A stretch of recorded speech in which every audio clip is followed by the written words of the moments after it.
Hi team, welcome back to our Introduction to Chinese History Anchor Fact series of printables and mini lessons.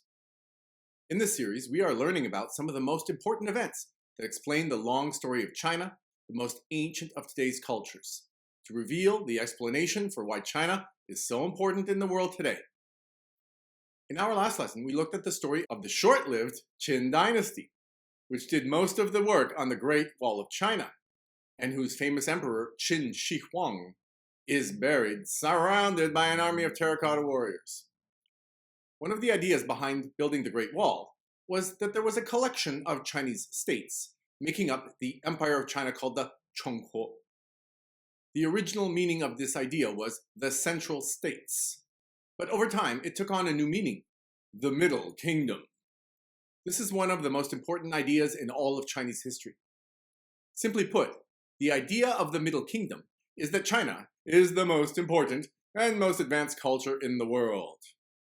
This is how the Chinese felt about themselves for thousands of years.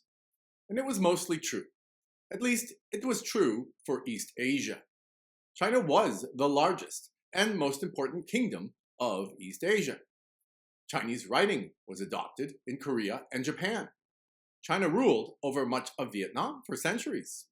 Chinese merchants traveled to far-off lands, even Africa, and merchants from other lands brought their goods to China. Even the Romans traded with China via the Silk Road.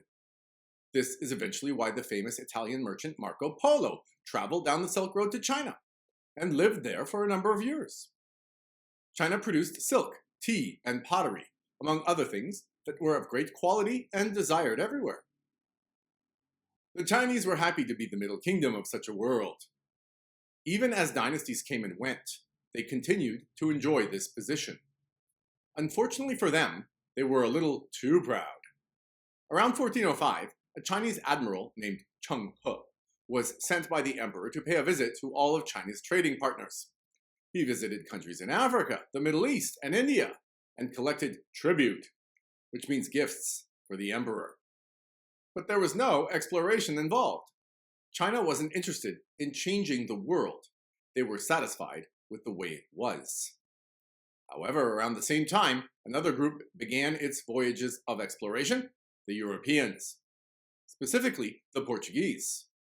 In 1498, Vasco da Gama became the first European explorer to reach India by sailing around Africa. Not long after that, in 1513, Jorge Alvarez became the first Portuguese explorer to reach China. At first, the Chinese were not terribly impressed by these Europeans.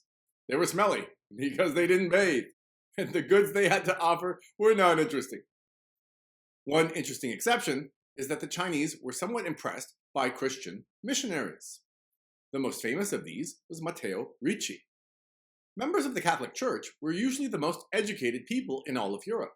When the Dark Ages began, they were among the only ones who could read or write. They were the ones responsible for copying books from ancient times by hand in what were called scriptoria.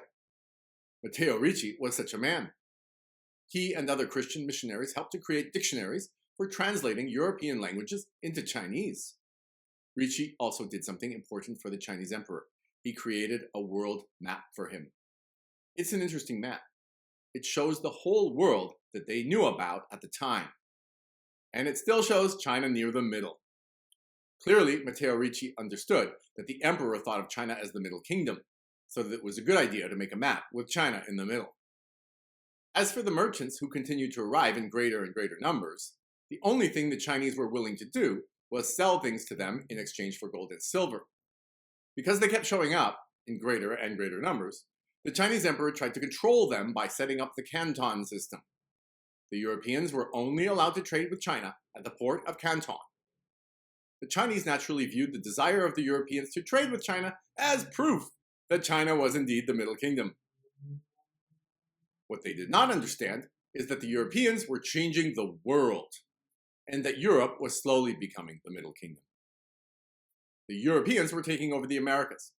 The Europeans were traveling all the world's oceans and bringing gold and silver across the Pacific in order to buy Chinese goods. All this time, the Chinese refused to buy them, however. This meant that much of Europe's money, gold and silver back then, was flowing into China, but none of it was flowing out. it might sound like China was getting rich. And if having gold and silver makes you rich, then yes, that's true. But you can't eat gold and silver. You can't eat money. Money is a tool for buying and selling things.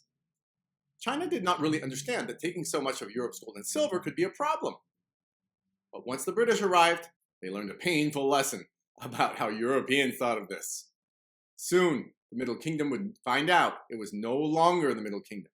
This would be a painful realization, and it was the reason why the ancient, long-lived version of China, China of Confucius and Qin Shi Huang, did not survive.